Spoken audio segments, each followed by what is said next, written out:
Let's discuss these comments and more. I'm joined by Texas Republican Congressman Mac Thornberry. He's the chairman of the House Armed Services Committee. Mr. Chairman, thanks very much for joining us. Thanks for having me. Do you agree with those comments that Belgium security officials, law enforcement, counterterrorism officials are not necessarily doing the job as well as they should? Well, I agree with that, what you just said. They're not doing the job as well as they should. They have some long-running problems because most law enforcement in Belgium is done by locale. And so sharing information among the various localities is not something that they've done a good job at. And they've been trying to improve since the Paris attacks, but obviously they've not been improving fast enough. I also agree that information sharing across Europe is not as good as it needs to be. And so there's room for improvement across all those countries. The Belgian Interior Minister, who's in charge of domestic security there, said yesterday, he said that although authorities in Belgium knew some kind of extremist act was being prepared in Europe, they didn't know it focused in on Belgium. He said, we never could have imagined something of this scale. That's pretty amazing when you think about all the warning signs that were out there, all the intelligence pointing precisely to this kind of terror act. Well, exactly. I think most of the intelligence community on both sides of the Atlantic have been expecting some sort of attack somewhere, in any moment. But I'm struck by that comment because if you'll remember, the result of the 9/11 Commission was a failure of imagination.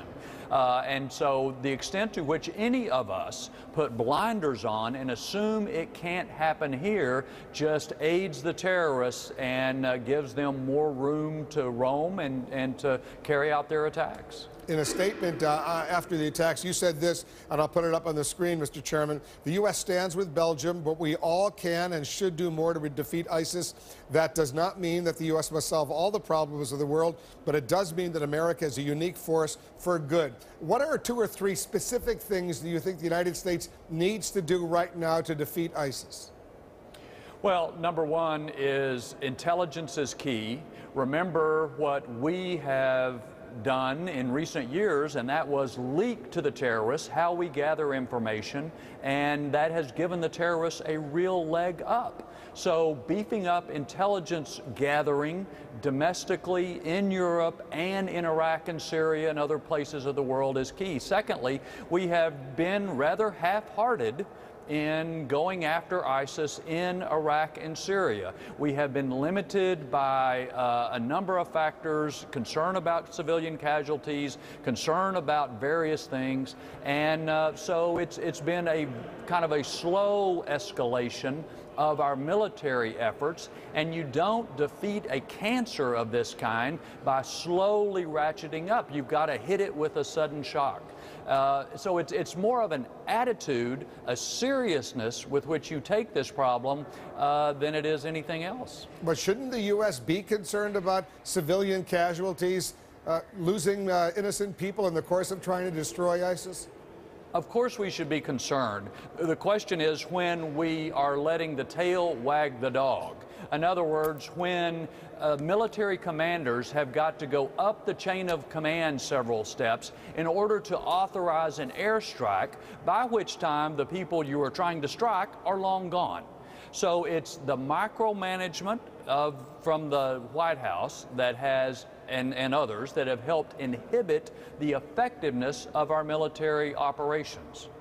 I was talking the other day to Donald Trump, the Republican presidential frontrunner. He suggested reducing U.S. involvement in NATO. This is before the Brussels attacks, reducing U.S. expenditures as far as NATO is concerned. Are you with him on that?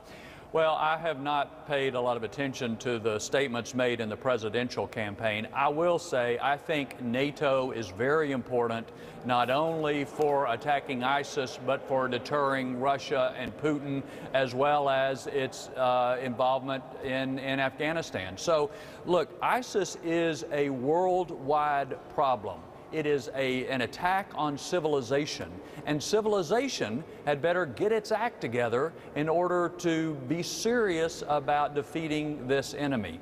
Nobody should assume that what happened in Brussels or what happened earlier in Paris is only going to be confined to those cities. This cancer will spread until we apply appropriate remedies. But very quickly, because we're out of time, Mr. Chairman, NATO has not, as an organization, agreed to get involved in the war against ISIS. They've laid back.